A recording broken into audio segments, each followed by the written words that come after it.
I'm going to tell you about how to make a line art while having a picture reference beside. And as you see, I'm starting to just draw how I want it. And yeah, you can see just sketching up, not doing anything, doing any details. Yeah, just sketching up. A quick rough sketch, just so you know where you want stuff, and it's easy to change, and you can see if the legs are too long or the head is too big, and you can easily change that for the moment. And when you're done with it, you just take down the opacity of the other ones, and you start making the more detailed sketch over it, and you will see everything around at the same time. So you can in Photoshop, you can just move stuff around as you want it, and you don't need to think oh, this eye is too low down or something. You can just change it right away. And yeah, just sketching over, and you can sketch out the muscles. You should sketch out the muscles if you're doing horse, since they have a lot of muscles, and they will look really flat if you don't. And yeah, and you see also I'm changing, here when I'm doing the more detailed sketch, I see oh yeah, the legs are still too long, so I'm just changing that right away. You can also when you're done with the detailed sketch, you will always see yeah, this is dry, this is too long, this is too short. I will show you that later in a bit. Yeah. And I'm sketching out the hooves. You can see you don't really see the hooves in the picture, so you can just use imagination, or you can not do them. Depending on what kind of background you're doing, you should have thought it out right away.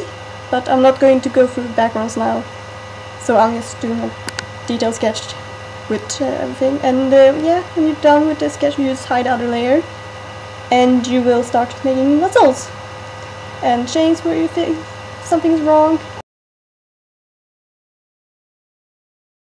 Yeah, you see here I'm changed the head. I just deleted that because I redone it 20 times. I'm not even kidding about that. It took me so long time to do it, and still not happy with it. Making it smaller, and then I'm doing the mane and the tail and everything. Just sketching out so I know how I want it. And also this one I redo tons of times because I'm never happy with it. And then I just close it down and do the last kind of muscles, fix the details a bit, and just doing the last sketch. And as you see, I've changed the head again. Also done a basic layer. Now I'm the kind of girl doing everything on the same layer, and I start with the shadows. You can do it on different layers if you want to. A quick tip is to actually save your colors. If you're doing Corel Painter, you can always do the mixer and save them there. In Photoshop, I would recommend a special layer doing it on, because I keep redoing it so many times. And yeah, as you see, I'm not really used to Photoshop.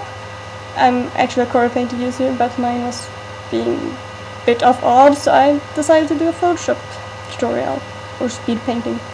As you see, I'm starting to do the shadows, some light, most of the shadows, just to see where the rough shadows are, and then I'm starting the lights. And I do it really roughly in the start before I go into details, because I want to know exactly where the lights are going to be, where the shadows are going to be, and then I start doing more shadows. Delete some of the around fuzzy things, because I like to have them there so I can just sketch outside without having to delete later, or being odd when you're putting out background and you have this really annoying light. Then it looks like the horse is shining on a part, but it's actually not. And yeah, I'm just going to do a quick sketch here, because I'm not going to show you the whole horse. I'm just going to do the head, the neck,